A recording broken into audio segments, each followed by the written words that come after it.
ninjas, mystery, and a femme fatale guiding you down a path of revenge. Unlike most stealth games from small studios, Aragami didn't just slip quietly into the night. It took the niche community by storm, carving out its place as a modern classic. But what exactly made this resonate so deeply? Why did it sell over 1 million copies worldwide? And why didn't it sell more? Today, we're slipping into something comfortable, a true hidden gem. We'll break down the design choices that set it apart from the AAAs, explore how it twisted traditional stealth mechanics, and finally, goth women. Before that, though, let me take a moment to plug my Twitch channel. I want to get back into streaming, so if something like this...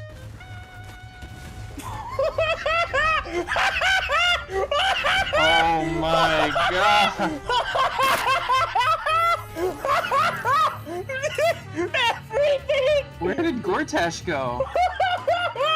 At all interest you, please feel free to hop on over to twitch.tv/BillyTheCorgi. I'd love to see you there. With that self-plugging out of the way, back to the actual video. Developed by the small indie team of Linceworks and released to the public back in 2016, Aragami takes place in an alternate reality of what I assume is feudal Japan. From what I can tell, it's the Edo period, but I'm not entirely sure as the year is never directly stated in-game, unless it's written in one of these funky scrolls I found while playing and never bothered to read, so that's what I'm going with. Before the game starts, we see flashes of something, with us and 3 other people doing this to a 9-tailed fox, but we don't have time to worry about that now as we're woken up by someone calling out to us. Taking a moment to gather our senses, it's not long before we're met with the person who's apparently summoned us here. This is Yamiko. Speaking in a beautifully intricate language,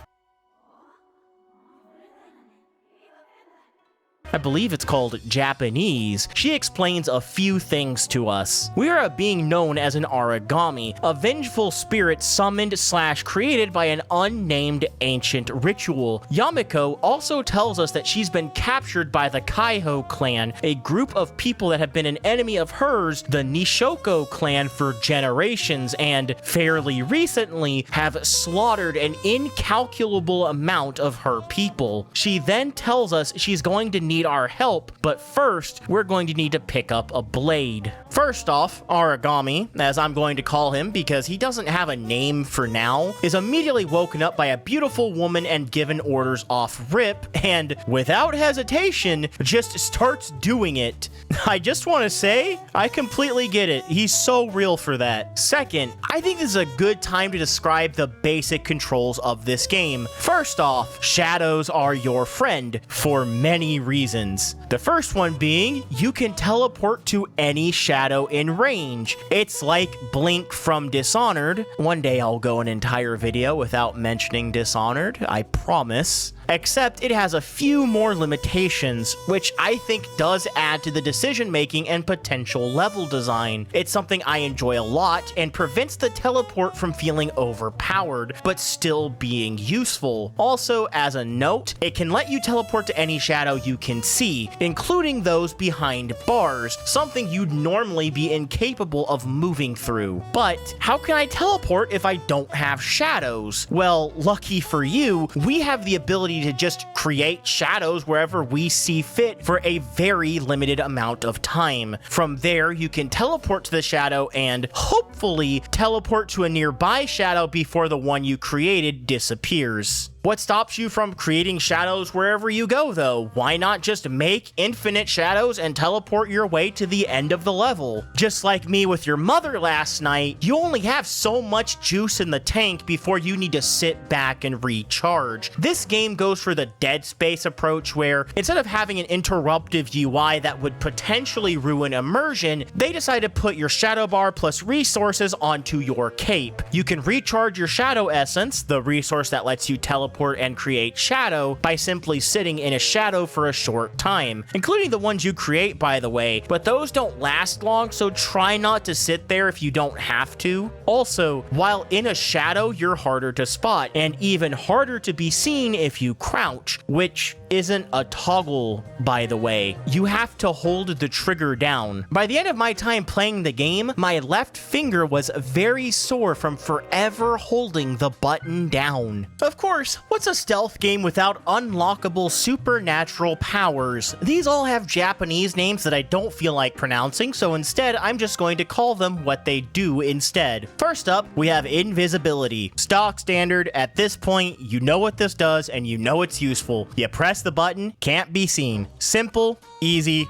powerful. Next up, we got the Ninja Classic, Shadow Clones. While these might not be as powerful as we would expect coming from other clones, they still make for a great distraction, especially when they gain the ability to explode into pocket sand and temporarily blind enemies. Or it'd be more accurately to say, temporarily disable them. I love this a lot, and honestly, I'm ashamed to say I did not use this power as often as I should have, because the few times I did, it was genuinely amazing. Next up, we got, Dark Vision. Again, I'm not pronouncing the actual names here, but you've seen this before. You press the button and it highlights enemies and their line of sight. I didn't use this much, and that's because unlike other games, there isn't a universal meter determining how much you can use these powers. What do I mean by that? Remember how in Styx you had an amber meter, or in Dishonored you had a mana meter? Each use of an ability would take a predetermined amount out of that meter. It's standard stuff. It's a basic mana bar you can find in plenty of games. Aragami, though, while it does use this system for the shadow creation and teleportation, that's all it uses it for. Instead of everything being tied to this meter, Aragami decides to make every power have 2 uses each before you run out. This, in my opinion, is a really cool system, and thinking back on it, I wish more games did this. While the basic mana meter works fine, you know, it gets the job done, but it does tend to lead to the problem where you find the 1 or 2 powers you like and you just use those the entire game. This wasn't a problem in Styx because, well, you only had 3 powers and 2 in the second game, but in Dishonored, something should be said for the fact that I really only felt the need to use Domino, Blink, and Time Stop. Not to say the other powers were useless, far from it, but I had no real incentive to ever experiment when these 3 did everything I needed my toolset to do. Meanwhile, in Aragami, because each power is itself limited, rather than having a pool of mana to draw upon, once you've gotten your 2 uses of invisibility, you either have to make use of your other powers or you need to find your way to a shrine to recharge all of your powers. This forces you to use your abilities you might not normally use because, after all, in most stealth games, invisibility tends to get the job done just fine. And while that is also the case in Aragami, you can't rely solely on that one power. It's a very unique system, and I'm a big fan of it. I mentioned it a bit ago, but you aren't completely screwed if you misuse these powers either. They are rechargeable within the stage itself. By finding these shrines, you can recharge any spent power you may have used. There tend to be about 2 to 3 shrines per level, so the game is generous, but even this ties back into the previous point. Unlike other games, you can't carry the ability to recharge wherever you want. There are predetermined points where you can regain your ability to use your powers. And on top of that, each shrine is also a one-time use. Your tools are powerful, but they are limited. This means it is usually better to go around your enemies and only use these tools when you deem absolutely necessary. I think this ends up being more interesting than always having a bunch of bottles of X resource and being able to use them whenever and however you want. In certain games that I will refrain from naming, you can carry up to 9 bottles of the stuff, meaning you will realistically never run out. There are also some offensive powers we can use as well, starting with this funky little trap here. This is pretty cool. You can set it down down, bait a guard or a few guards to step on it, and boom, black hole, baby. They're gone forever. A great tool for clearing out a bunch of guys at once, albeit that's only if you're willing to pair it with another power, which can make it very expensive, but potentially killing 3 people with one ability is admittedly very cathartic. We also have a kunai, or throwing knife. You get what's on the box with this one. You throw a thing, you get a kill. It's simple, it's effective, and it feels good. And finally, for our last ability, we have literally just pocket sand. I don't know why they put this in the offensive skill tree, considering it doesn't kill anyone, but I guess they just wanted the skills to be perfectly balanced, as all things should be. Enough about the skills though. We need to follow Yamiko and grab our sword. This is for... what else would you expect a sword to be for? You press a button, you kill someone. It's pretty self-explanatory. Though for this run, don't expect to see it very often. If you've been here for a while, you know how I tend to enjoy these types of games, and for the sake of consistency, this run will also be a no-kill, no-detection run. This is how I tend to enjoy most stealth games, and that's no exception here. After gathering our weapon of choice, the plan is to avoid all the obvious signs the game is giving me to kill guards and make our way to the end of the first level. This wasn't really much of a level, and I don't have much to explain about it. It's a straight line meant to be a tutorial more than anything. It's fine for what it is, but don't expect it to blow your mind. Arriving at our next destination, we come face to face with a statue of a 9-tailed fox. This triggers the memory from earlier in the game to resurface, and seemingly this time, it even allows Yamiko to see it as well, as it appears whatever ritual she used to summon us here created some sort of connection between the two of us. She also, just now, decides to tell us we have a single night to carry out our mission, because as a creature made of shadow, the moment sunlight hits us, we will evaporate into nothing. Also, I'm going to slot this in here because I forgot to talk about it. Another reason you want to avoid the guards is for much of this same reason. They all have light-based weapons, and these light-based weapons will also instantly kill you, meaning an outright fight in this game is legitimately impossible. If they attack you once you're dead, there is no parrying. If you want to kill someone, you have to catch them by surprise. And I do appreciate this. I think this is how stealth games should be. Guards should be a threat, and I appreciate each and every stealth game that makes guards a threat. With that in mind, we head towards a nearby temple because supposedly there's an animal locked inside that'd be able to help us out. So going through the graveyard and managing to get past all the guards, we find ourselves a cute little raven. Why this guy is locked up here and so well guarded is never explained, but now that we have him, we got ourselves the ability to see where the next objective is, but also more importantly, we also gain the ability to see where all the collectibles are. Kind of. Okay, so I didn't realize this until it was too late, but it turns out the ability to see where collectibles are is a thing you're supposed to unlock later in the game, but since I've already played this game and there was no option to simply start a new game, I didn't realize I was essentially playing on New Game Plus this entire time. I don't think it's a massive deal, but this does make the game slightly easier in the beginning because I have a couple of more powers unlocked, but in my defense, I couldn't even figure out how to use them for a couple of levels, so I hope that makes up for this oversight. This also allowed me much more easily to get all the collectibles throughout the game, which are these funky little scrolls you can read. But I didn't do that. More importantly though, these scrolls act as a currency for you to purchase more upgrades. So if you see one, I really recommend picking it up. Escaping out after our new feathered friend, watch your step on these falling pillars. The timing can be a little tricky, but it's nothing too bad. Once we manage to catch up to our new raven proper though, we're greeted to a new vision. This time from the point of view of someone using light essence, much like what the guards throughout the game use. Oh, wait, I can just sidestep everything. I can just sidestep. What? Nope. No!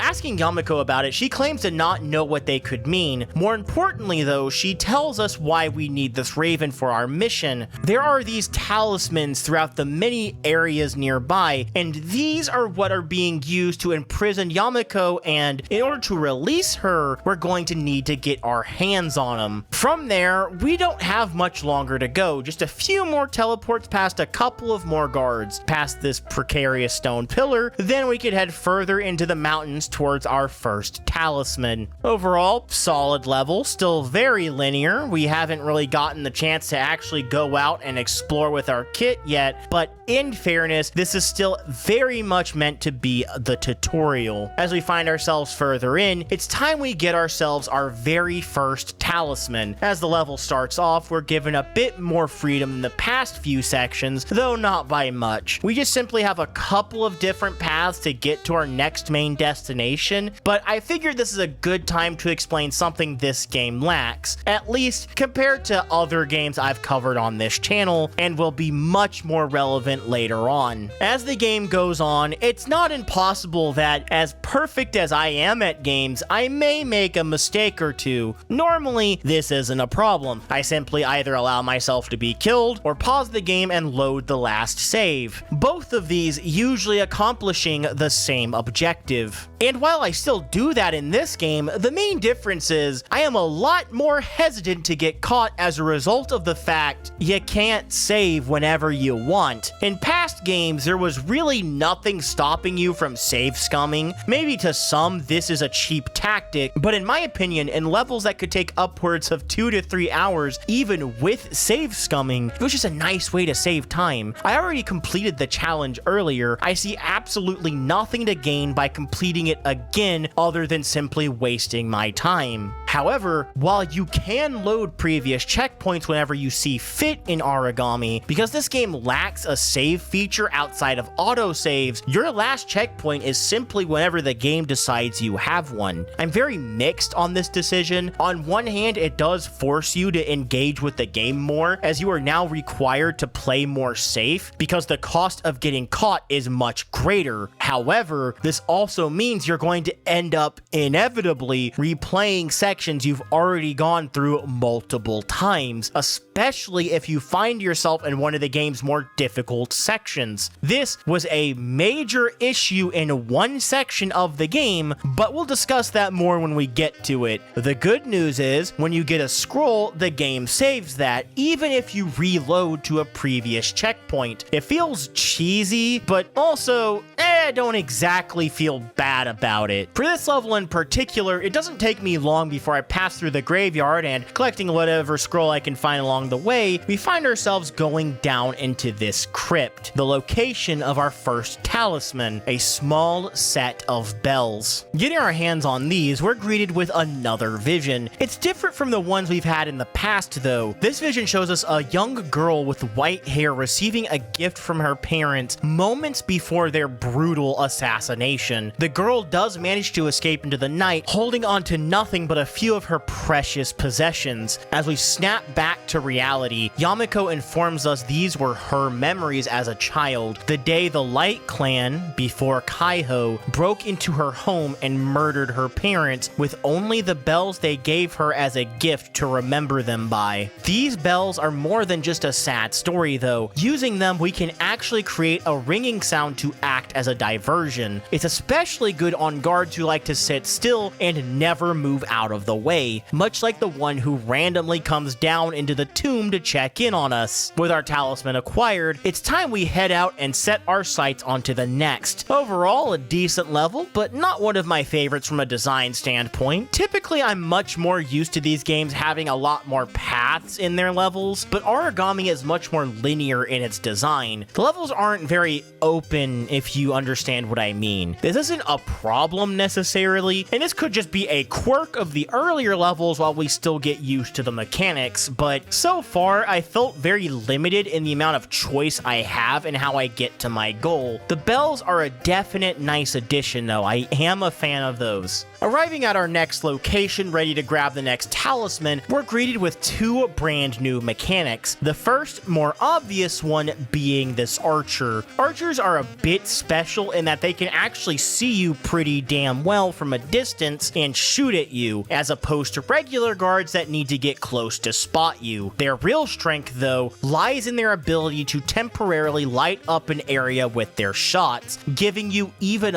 less places to hide in. The other more relevant mechanic, in my opinion, are these pedestals with blue orbs on them. You might notice the absolute massive wall of light blocking our path. These are somehow powered by these little digits here. Thankfully, they're easy enough to break, but you do want to be careful though, as they do make sounds when you break them, which can lead to some unwanted attention. As for what we're doing here, we're here to grab this doll talisman hidden in a nearby cave. Getting our hands on it, we're greeted by another of Yamako's memories. This time, it's a short one of her being alone at night, crying with nothing but this doll to comfort her. It's at this point we think to ask, why the hell are there so many guards protecting these talisman? Which is a fair question. So what has Yamako done to warrant this kind of attention? It's here where Yamako admits that she was close to the Empress, a powerful being said to be a goddess, and releasing one would release both as they are imprisoned together. This gives us even more reason to hurry, as the Kaiho clan is supposedly looking for ways to destroy the Empress permanently rather than simply leaving her imprisoned. With our talisman secured, the only thing we have left to do is lower the bridge, which can be extremely tricky and make our escape. Overall, this is easily the best level so far. Compared to the previous, this one felt much more open and as if I actually had a choice in how I approached things. The guards, while plentiful, were never too difficult to find a way past. I enjoy this level. It's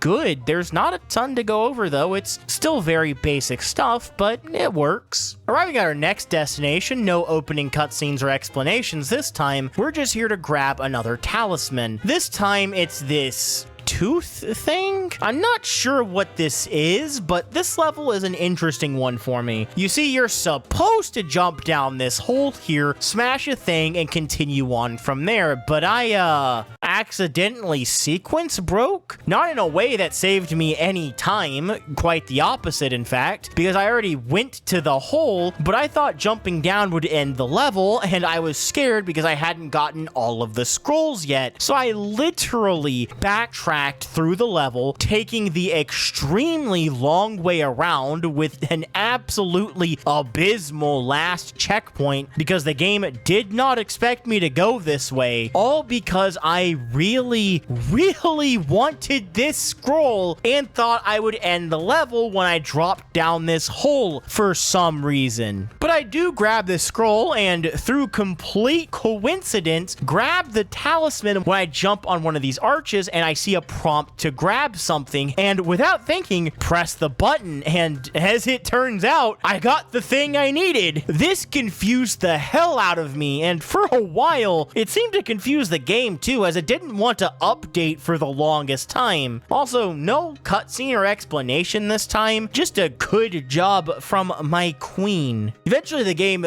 did update, and we're told we simply need to go back the way we came, ending the level. Overall, this was a good level. I will admit I did become frustrated with how I ended up having to constantly need to reset so much progress, but I learned later on that shit was entirely on me and not the game, so I'll let it pass. Plus, it does make the level much more funny in retrospect. The level design itself was definitely neat, especially getting this one scroll took me a while to figure out, as it's not completely obvious, and because you can technically sequence break this level without really messing anything up, it is by far the most open level, at least so far. Absolutely gorgeous visuals as well. I'm a big fan of the full moon hanging over a massive lake. lake. As we make our exit, we finally get an explanation for this specific talisman. Yamiko, as a lone child out in the wilderness, was forced to hunt for her own food. It would appear this is essentially an extremely crude wooden dagger of sorts. She also takes time to tell us that we're just a single talisman away from being able to enter the main city. Arriving at our next talisman's location, we're greeted by a grand building, which is completely shocking to Yamiko, as she has no memories of this ever being here. This, of course, raises some major red flags. There is no way something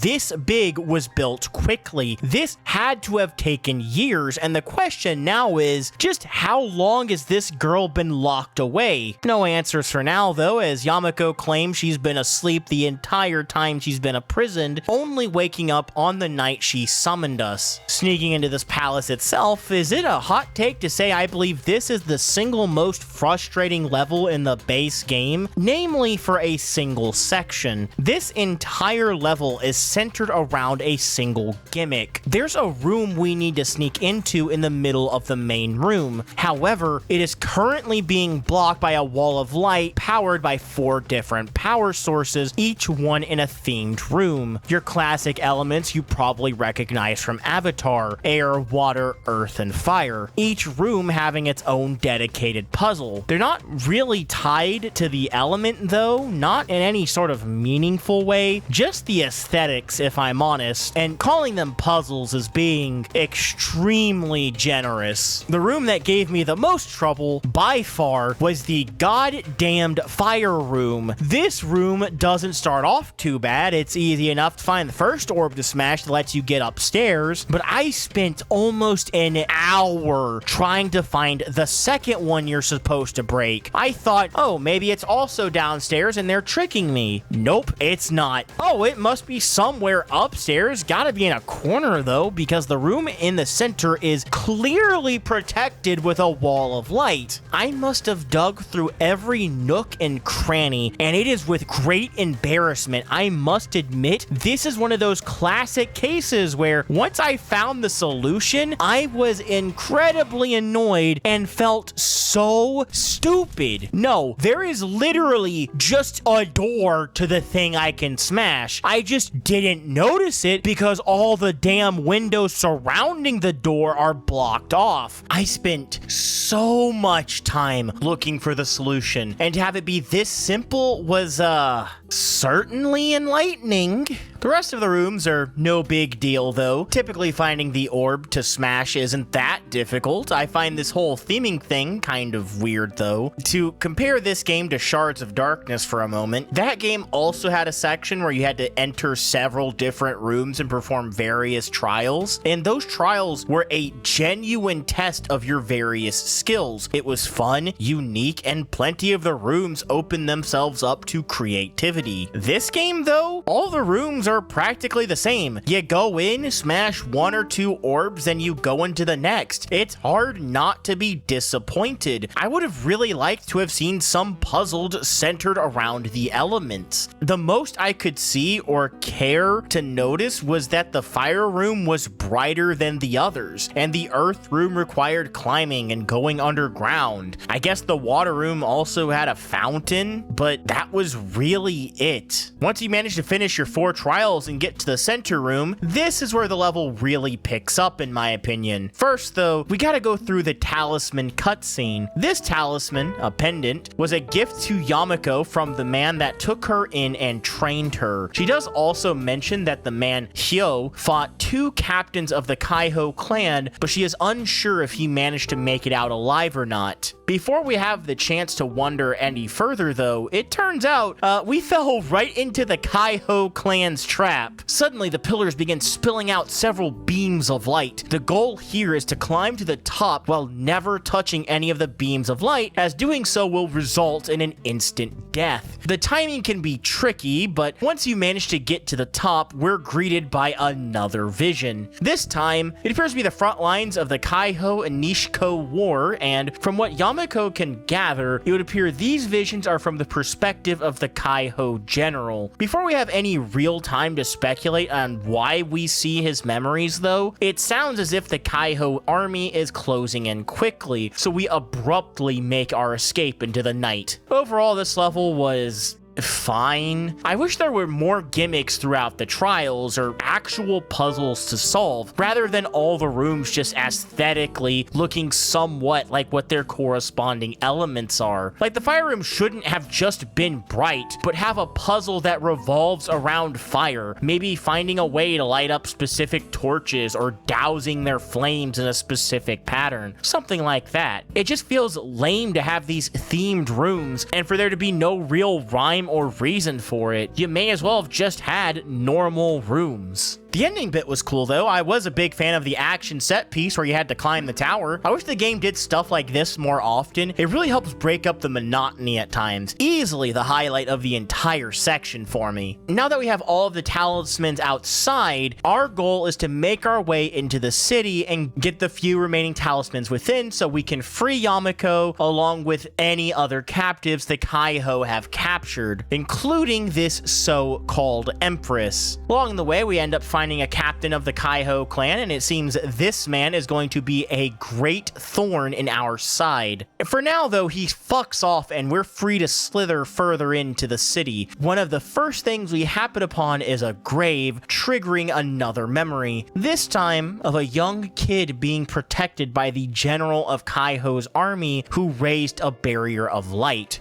More importantly though, Yamako recognizes the sword marking the grave as Hyo's, confirming her mentor, the man she saw as her second father, is dead. This reignites her drive to get revenge, and me, I'm just happy to be here. Moving past the encampment and city, we find ourselves at a pagoda. A staff lies here, giving us another vision, this time of the general being taught how to use light essence for the first time, with Aragami even being able to recall exactly what the lesson was, despite it not being in the vision. More so, we're able to determine that essence, be it from light or shadow, must come from a soul, meaning that we must be the reincarnation of someone's soul. Before we can delve any further down this line of thought, Yamako stops us in our tracks and tells us we need to handle the Kaiho captain, Hikaru, soon. This level was actually really good. I enjoyed hopping in and out of buildings, and sneaking around the tents and lights was pretty fun. This level also introduces these light wisp enemies. Not sure what they're called or what they do if they spot you, since I was never caught, but what's important is that they're essentially moving light, and that's no good. Now it's time to handle that captain we've heard so much about. As we approach Hikaru, he senses our presence, and just as we're trying to take him down, he's hunting us. Folks, it's time for the game's first boss fight. As far as stealth boss fights go, this is pretty solid. Hikaru can sense your general location throughout the entire fight and has a basic idea of where you are, though he's unable to actually see you unless you get close. To take him down, the goal is to stab at the orb on his back, powering all of his light-based attacks. The problem here, he also has a light barrier, not allowing us to get anywhere near him. Luckily, as we look throughout the arena, we can find the orbs powering his suit and smash them,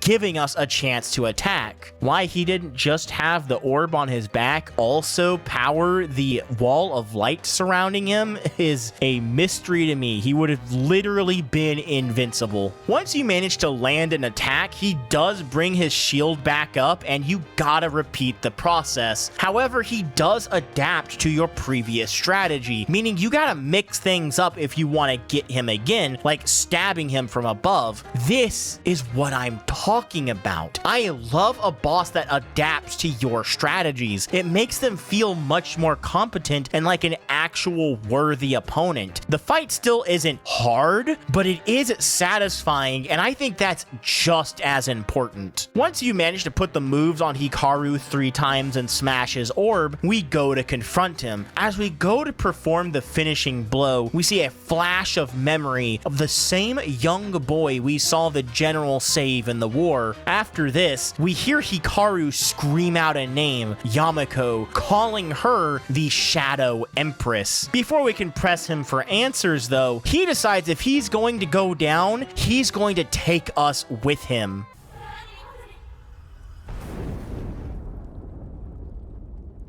Confronting Yamako about this, she caves pretty quickly and admits that she is indeed the Empress she's mentioned multiple times before and is not only a supposed goddess, but the sworn enemy of the Kaiho clan. I guess this counts as a twist, but like, I can't exactly say it caught me off guard. She may have lied to us, but honestly, I'm willing to forgive her for it. As we move further in, we still have a couple of more talismans to get our hands on. At this point, you guys know the drill. So we sneak past the guys in the area, grab ourselves this wicked looking knife, and doing so, we're greeted with another of Yamako's memories. This time of her training, receiving her dagger from the late Hyo. We also see 2 students she trained alongside with, whose names I cannot be bothered to remember because they literally never matter. From there, the plan is to slip into the sewer system undetected and make our way to the final talisman. Overall, this level was also really good. I love this city aesthetic. I feel like the devs had finally opened the game fully at this point. It was also on this level I learned to not be so stingy with my shadow powers. I really recommend you use these and use them often. Remember, the shrines give you back everything, not just one power. We have 1 talisman left to grab, but Dawn is nearly here and we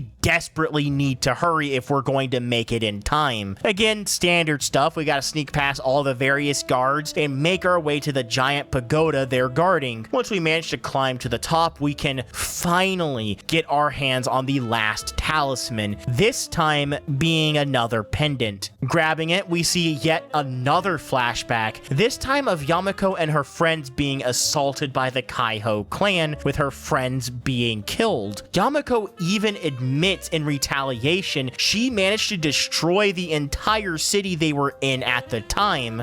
This is the moment she really became the Shadow Empress. This level was not great. I was not a fan. After the last couple of levels felt so open, this one felt so restricted with some of the worst enemy placement. I really didn't feel like there was a way to play this part without abusing the powers, especially the part where you have to lower the bridge. It got a little better after we reached the pagoda, but before that, it was honestly a massive letdown. We don't have time to worry about that though. We've got everything we need, but the morning is almost here. We are so close to Yamako's prison and we can make it if we hurry. This next part is probably the best part of the game. The aesthetics are amazing as we're in a heavy storm and we run into the Kaiho army's general, Sora. She's different from Hikaru though, as she isn't a melee combatant. Instead, she's an archer who will spot you quickly if you're not behind cover, regardless of how far away she is. She feels like a genuine threat, and you have to be quick. One thing I really appreciate about this boss fight especially are the lightning flashes. Whenever these go off, very temporarily, it removes all shadow in the area as everything is lit up. I feel like this is actually a really cool inclusion, and I wish the game did more with the environment like this. It really helps this part stand out. The level itself is also just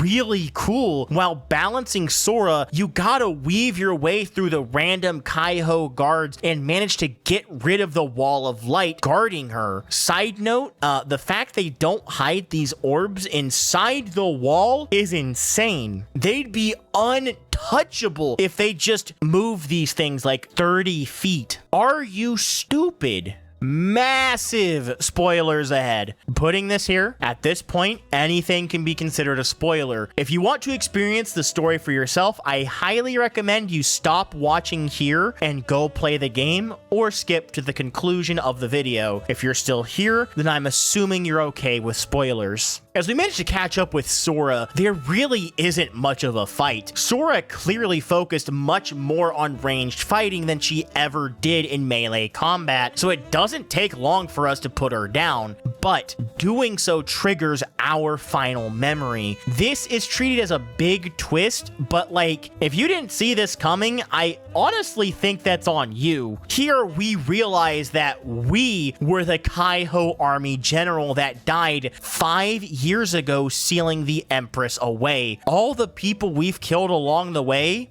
or didn't if you play like me, were our people. People we trained, people that respected us, people that were our friends, people we gave our life to protect. And now, without knowing, we ended it. Also, Yamako, the Shadow Empress, could lead us on like a dog on a leash.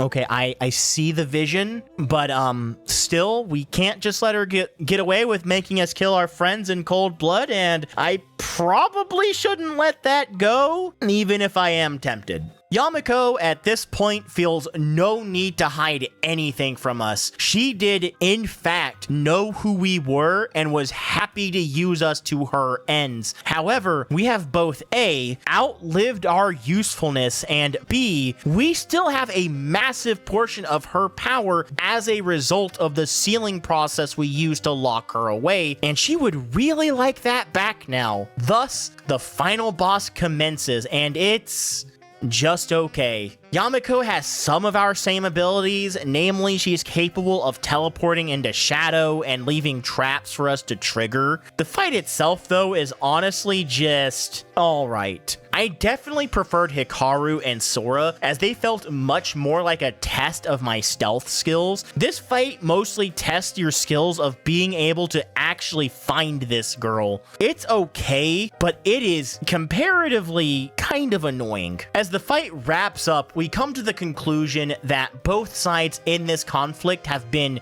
terrible, and this pointless violence needs to come to an end. While Rio, the once general of the Kaiho army, was genuinely hurt by and lost a lot to the Nishoko clan, the pain we saw through Yamako's memories were also very real. I like that our character notices this, that he knows his side was not just in this conflict because he got to see the consequences from Yamako's memories. Likewise, Yamako never throughout the game shows any sort of sympathy for the loss inflicted by her clan. She is unable to look past what she has lost to see the wrong that she and her people have inflicted. And while Rio may do so now with a heavy heart and a greater understanding than he's ever had, he can't just let her go to continue the horrible bloodshed she has already inflicted. However, by killing her, he also continues this cycle of hatred, as there is nobody else who could learn the lessons that Rio could teach. It's honestly a very bittersweet ending. And as we deal the finishing blow, we see the game cut to Rio's sword planted in the ground next to Yamako's precious doll.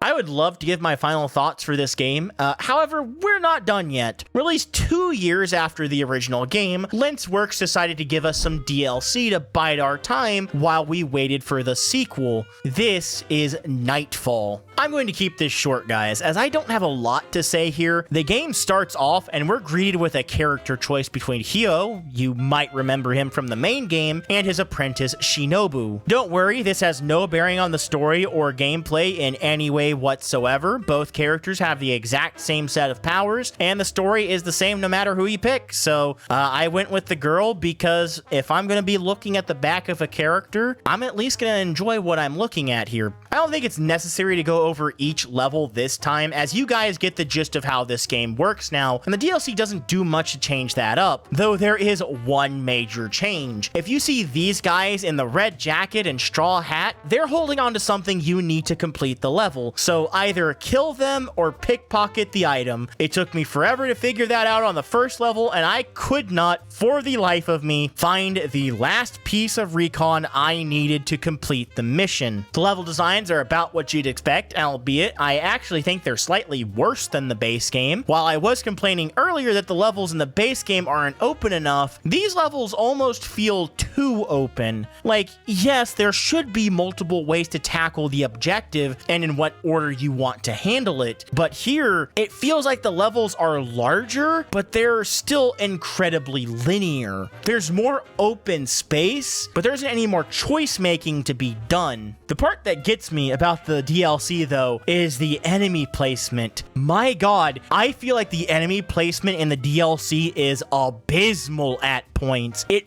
really felt like a test on my patience more than it felt like a test of my stealth skills most of the time, and not to mention I had this happen in my playthrough. Homie, eh?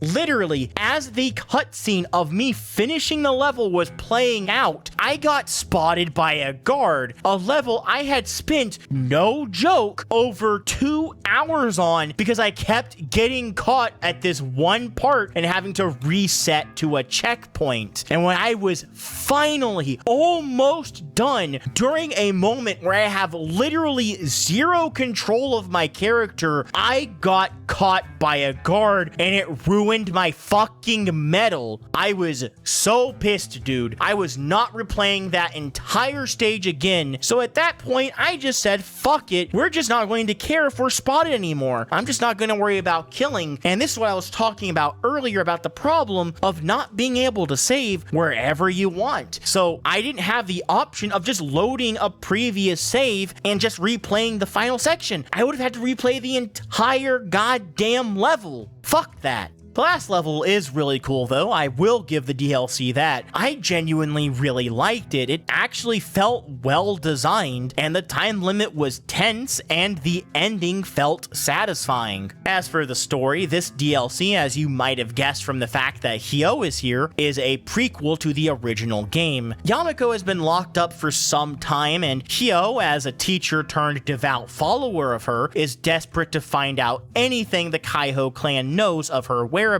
and how they might release her. Managing to steal some recon from a nearby village, Hyo and Shinobu are able to find out a few things. Namely, the Kaiho clan isn't looking to just keep the Empress sealed away, they're wanting to eradicate her. They also read of a foreign man known only as the Alchemist, who supposedly has a way of achieving this. This, of course, doesn't sit well with Hyo, and while Shinobu tries to talk him out of it due to his condition, he insists that they must save their queen.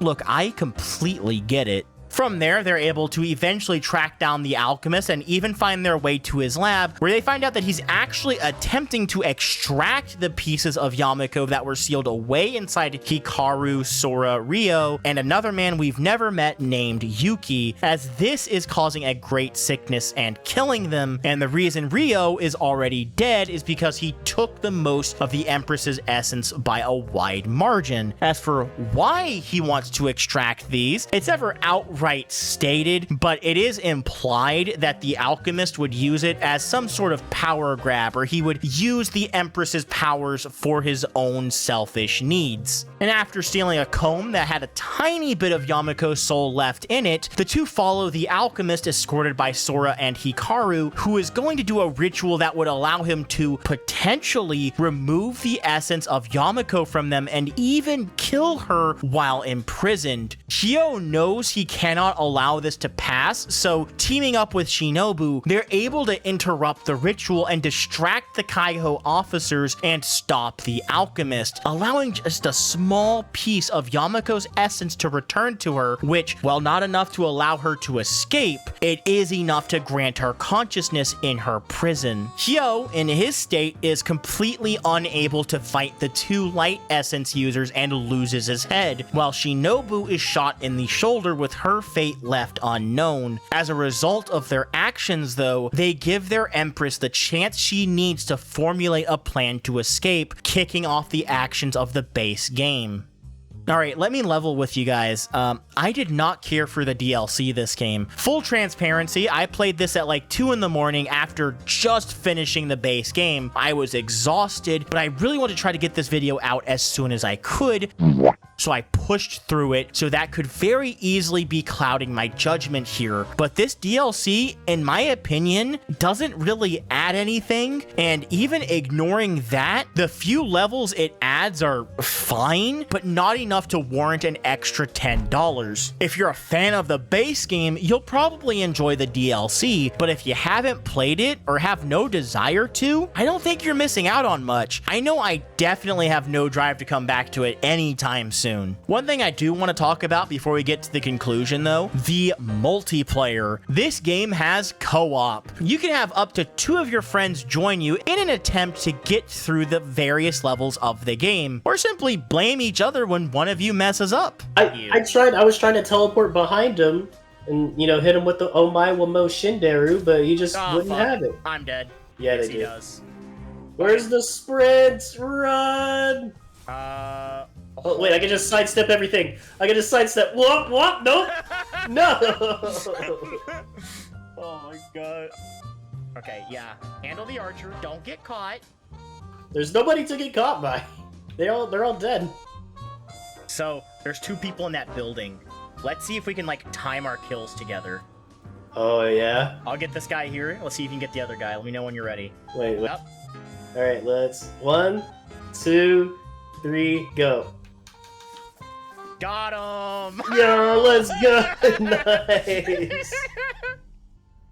Uh-oh. Well, I fell in water. I did too!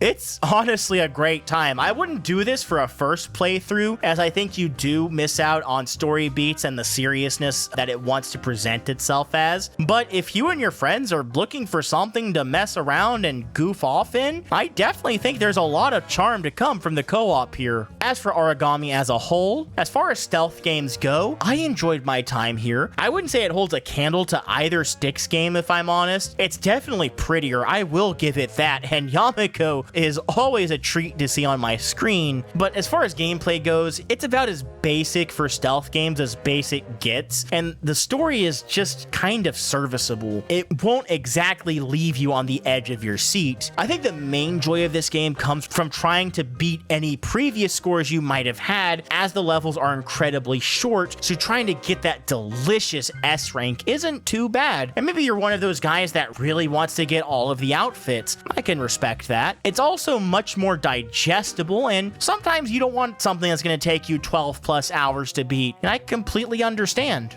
Overall, if you're a fan of stealth games, I definitely think you'll enjoy this one, and I can certainly see why it was so successful, especially for such a small team, but I'd probably wait for a sale. It's a good game and one I'll definitely revisit in the future, but only if I don't feel like replaying Dishonored or Styx for some reason. Also, at the time of this recording, I have not played the sequel, and I've heard very little about it, so I have no idea where it stands compared to this game. It could be a masterpiece, it could fix every problem with the original, or it could be a letdown. I honestly don't know, but maybe one day we'll talk about it. we'll see. As for what's next, well, I've decided if I can reach up to, we'll say, 900 followers on Twitch to celebrate, I'll finally talk about the first Thief game next. A lot of you guys have asked for that series, so I'd be more than happy to finally give it a go. But let's make it a little bit of a community goal here. Link to the Twitch will be in the description and pinned comment below, so please come hang out with me there. I'd love to see you. Also, one more announcement. I've come into the possession of an extra collector's edition of Arcane. Now, if you haven't seen that show yet, I